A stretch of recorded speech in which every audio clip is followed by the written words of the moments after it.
para o capítulo 10, semana 6, Prisioneiro do passado ou vivendo no presente. Na realidade, o tema desta semana 6 do livro Atenção Plena Mindfulness do Mark Williams e Danny Penman, como encontrar a paz em um mundo frenético, da Sextante. Ela fala, diz respeito aos nossos pensamentos autodepreciativos, a pensamentos de autocrítica. Lembra que na semana 4 a gente trabalhou com pensamentos, com formas da gente lidar com os pensamentos, mas eram pensamentos mais neutros, pensamentos relacionados às situações que a gente se deparava no nosso dia a dia.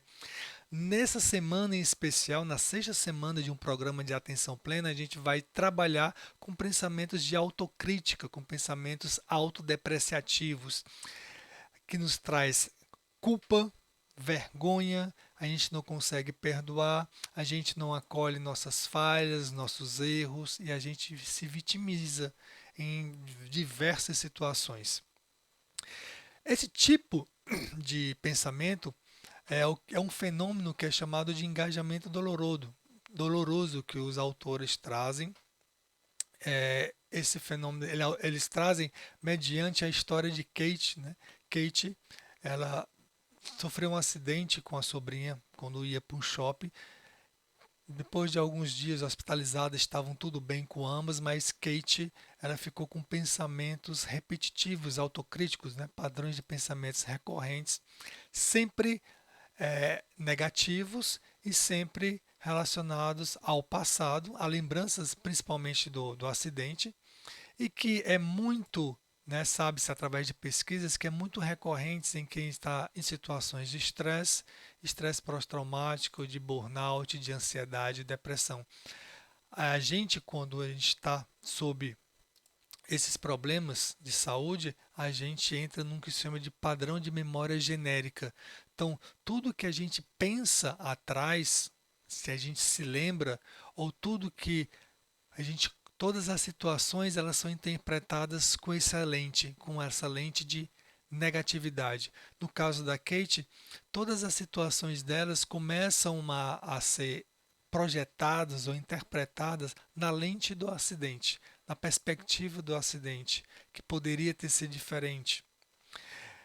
Então, para desenvolver um pouco melhor essa ideia, o Marco Williams ele traz aquele cenário, né, de um amigo no bar, uma história de um amigo no bar que a gente interpreta a situação dependendo do nosso humor, do nosso estado de espírito e do tipo de pensamento que está passando pela nossa cabeça naquele momento.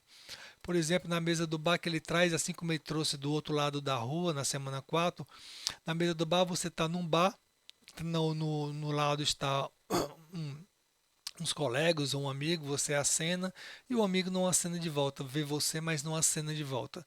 Se você não tiver num dia bom, muito provavelmente você vai se sentir rejeitado com a atitude do amigo. Se você estiver num dia tranquilo, onde o seu humor estiver positivo, muito provavelmente você vai interpretar a situação como ele não viu você. Então, o comportamento vai ser diferente de acordo com a relação que eu tenha com o meu humor. Na perspectiva de Kate, como ela está sob estresse pós-traumático, então a gente começa a relacionar o nosso humor, nosso estado emocional, com o nosso comportamento. A gente relacionou já o pensamento com as emoções às situações estressantes, as emoções com as sensações físicas, a gente está relacionando agora nossos pensamentos com emoções e como é que a gente se comporta baseado nessa interpretação que a gente faz. Então, Kate, sobre esse estresse pós-traumático, ela sempre estava na lente, no viés de que fiz tudo errado, ela se culpa muito, ela é prisioneira do passado, daí o nome, o tema do capítulo. Isso significa, trazendo para a nossa linguagem da atenção plena, que esse tipo de pensamento autodepressivo, está relacionado ao modo atuante. E esse modo atuante, uma das características dele é diminuir o nosso padrão de autogentileza. Eu aumento então o meu sistema de aversão. Com a autocrítica, não sei mais dirigir. O isolamento, não tenho vontade de sair de casa, por exemplo, esses tipos de pensamentos. E uma ruminação, será que eu vou me acidentar novamente? Sempre presa àquele tipo de pensamento de viés negativo. Então, esse é um padrão nos moldes da atenção plena, do que a gente está falando até agora, de como é que a Kate se comporta. Então, como é que a gente pode solucionar esse problema dentro da perspectiva de um programa de atenção plena? É fazendo com que aumente, então, o modo existente ou o modo C, as características do modo C para esse tipo de padrão de funcionamento da nossa mente. A memória genérica, então, eles traz uma conotação de rigidez da experiência, sempre vai ser daquela forma, é dessa forma que as coisas acontecem e elas se tornam permanentes. Então, quando você se lembra de alguma coisa, quando está utilizando esse padrão de engajamento doloroso, um padrão de memória genérica, de generalização, como o próprio termo diz, você generaliza tudo. Se perguntarem para você, como é que você acha que será a sua festa de confraternização? Você acha que será muito ruim? Porque muito provavelmente você teve antigamente uma festa de confraternização em que teve uma discussão entre dois colegas e você então, por esse padrão de pensamento que você tem, a lente, o olhar que você traz daquela situação é um olhar fixo, um olhar permanente de que quando acontecer novamente uma confraternização, eu vai acontecer novamente aquela uma discussão. Então, o que é que Marco Williams sugere? Que você desenvolva o que se chama de memória específica. A memória específica ela está no momento presente. Então, e ela diminui o engajamento doloroso. No meu acidente em particular, não houve nada. Eu tenho que aprender com eu tenho que aprender com essa situação. Então, eu entendo que aquilo que aconteceu, aquele tipo de pensamento está ligado a um contexto, ou aquilo que aconteceu comigo, ou aquele comportamento, ou aquela emoção que aconteceu, depende do contexto e não vai acontecer em todas as situações possíveis. Então, é nesse sentido que o Marco Williams traz esse conceito de memória genérica e memória específica para trabalhar com a falta de autogentileza, com pensamentos autodepressivos. Moral da história, resumindo, pensamentos autodepressivos está sempre ligado a um modelo de generalizações de pensamentos, de contextos. Então, na memória específica, a gente treina isso.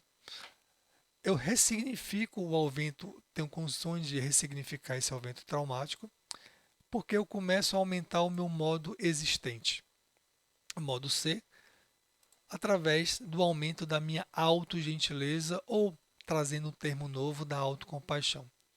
Se eu começo então a aumentar o meu nível de meu modo existente ou de autogentileza, eu consigo me expor à situação estressante ou ansiosa ou traumática, ou à memória traumática, e através e aumentar a minha perspectiva de abordagem ou de aproximação daquele problema ou daquele tipo de pensamento autodepreciativo. Como é que o Marco Williams sugere que a gente faça isso? Através da meditação da amizade. Como é essa meditação da amizade? Essa meditação da amizade nada mais é do que aumentar a nossa autocompaixão. Então, quando eu tenho pensamentos autodepreciativos, eu diminuo a minha capacidade de trazer para mim palavras boas, situações, contextos ou memórias positivas. A gente pode trazer então para explicar a autocompaixão os estudos da pesquisadora chamada de Kristin Neff, onde ele trabalha com o termo de autocompaixão. Autogentileza a gente pode trabalhar com o termo de autocompaixão também. Onde tem três elementos importantes que a gente treina durante essa meditação. E você pode treinar também toda vez que observar uma situação em que você está com esse engajamento doloroso e trazer esse olhar fincado nesses três elementos: mindfulness, humanidade compartilhada e autobondade. Então, no mindfulness, a gente tem lembranças do acidente. Quando eu me lembro do acidente, eu sinto palpitação. Eu vou usar os elementos que eu já estou trabalhando algumas semanas atrás, essas capacidades do mindfulness, para trabalhar com a minha experiência do estresse traumático, por exemplo, aquele pensamento de flashback. Então, eu não começo a desvirtuar o pensamento, a ter uma aversão àquele pensamento. Eu começo a me aproximar dele perguntando: eu estou sentindo palpitação quando vem. E aí, quando eu começar a me culpar, eu lanço mão de um elemento chamado de humanidade compartilhada, entendendo de que todas as pessoas estão à mercê de sofrer um acidente, que não foi minha culpa, que poderia ter acontecido com qualquer pessoa. Esse é um entendimento bastante importante quando você lida com uma situação em que tem uma autocrítica envolvida. A autobondade, então, eu me dou, é um elemento de comportamento. Eu vou me trazer gentileza, eu vou trazer gentileza a mim mesmo. É um elemento de motivação ou de automotivação. Bom, todos estamos bem. Entenda que eu posso fazer através de um comportamento ou de uma ação mesmo, de uma ação no mundo real, ou posso fazer isso através de pensamentos, de me desejar trazer uma positividade, um pensamento positivo, em vez de um pensamento negativo. Olhar a situação de uma outra forma e agir. Né? Tem esse elemento de ação, de motivação. Me ensinou a valorizar mais minha vida. Então, quando eu começo a fazer esse treinamento, tanto através da meditação formal, como se você entrar dentro de uma situação em que percebe uma autodepreciação, você pode usar esses três elementos, falar para si mesma através desses três elementos, treinar consigo mesmo. Eu começo a diminuir as minhas situações de estresse porque eu entro com o elemento de aceitação. Eu aumento a minha aceitação. Lembra que a gente trabalhou com aceitação? Aceitação é testemunhar aquilo que está acontecendo comigo no momento presente. Eu diminuo então a minha autocrítica, porque eu aumento a minha autocompaixão, porque lembra que a gente se aproxima daquela situação. Eu aumento o meu modo ser, porque eu começo a viver no presente, tenho pensamentos como eventos mentais, eu escolho a consciente nesse elemento aqui de autobondade, eu escolho, eu escolho me engajar em um movimento em que me traga segurança, me traga alegria, me traga um conforto, um cuidado. E o evento ele se torna então revigorante. Em termos de neuroplasticidade, se eu treinar dessa forma, pegar esses três elementos, tentar enxergar esses três elementos numa situação difícil, ou então treinar através da meditação, eu começo a desenvolver o que se chama de ínsula. Começo a aumentar a ativação da ínsula, e a ínsula é uma parte do nosso cérebro responsável pela empatia e pela compaixão, que aumenta a conectividade com as pessoas. Esse tipo de meditação. Então, falando especificamente, eu falei da gente trabalhar com os três elementos, né, da Christine Neff. O mindfulness, a, a, a humanidade compartilhada e a autobondade. Mas você pode trabalhar esses três elementos dentro da meditação, que é o que propõe o Mark Williams. Então, nessa meditação, é uma meditação que integra as meditações passadas, mas ela tem um componente de visualização, que você então vai desenvolver o que se chama de autocompaixão. Você vai trazer uma pessoa, que é você, uma pessoa que você gosta, uma pessoa que é neutra, uma pessoa que você não gosta, e vai dispensar, né, esses três elementos. Vai entender que essa pessoa ela sofre, ela tem erros e tem falhas, ela é a humanidade compartilhada. O mindfulness está no sentido de, quando você trazer a pessoas, você começar a perceber o que é que você está sentindo no seu corpo naquele momento. E o elemento de autobondade aqui nessa meditação é quando você recita alguns algumas frases, né? Algumas frases de compaixão, de autocompaixão, algumas frases em que você deseja ao outro o bem, como que você esteja bem, que esteja tudo bem, que esteja tranquilo, que você esteja em paz, em que eu esteja em paz. Então você vai fazendo esse exercício da meditação da amizade, o que é que vai acontecer?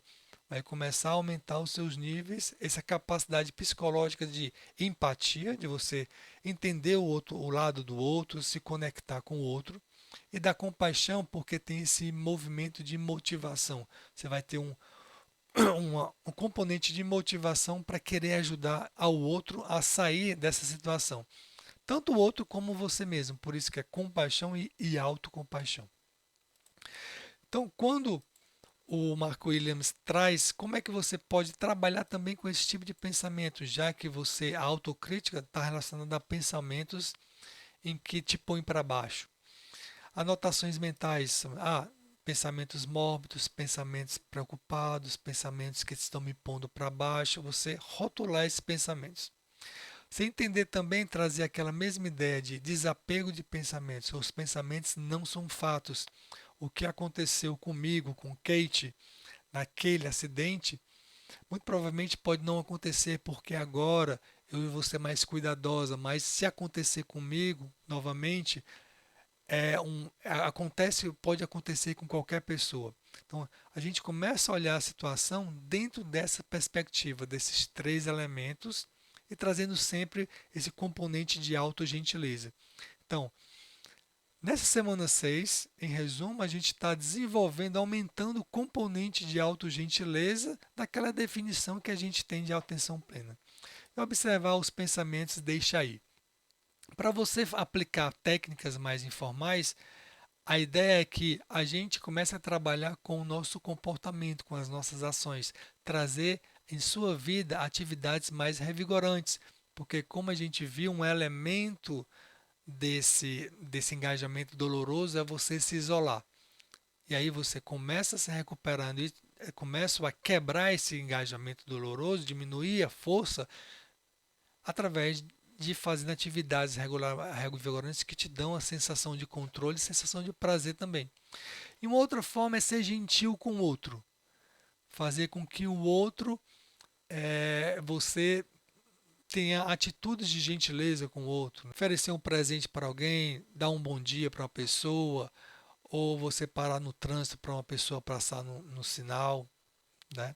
Essas são chamados de liberadores de hábitos que o Marco William propôs. Então, nessa semana 6, o que é que a gente vai trabalhar? Essa meditação da amizade, o espaço de 3 minutos, 2 vezes ao dia, com essa perspectiva dos pensamentos, né?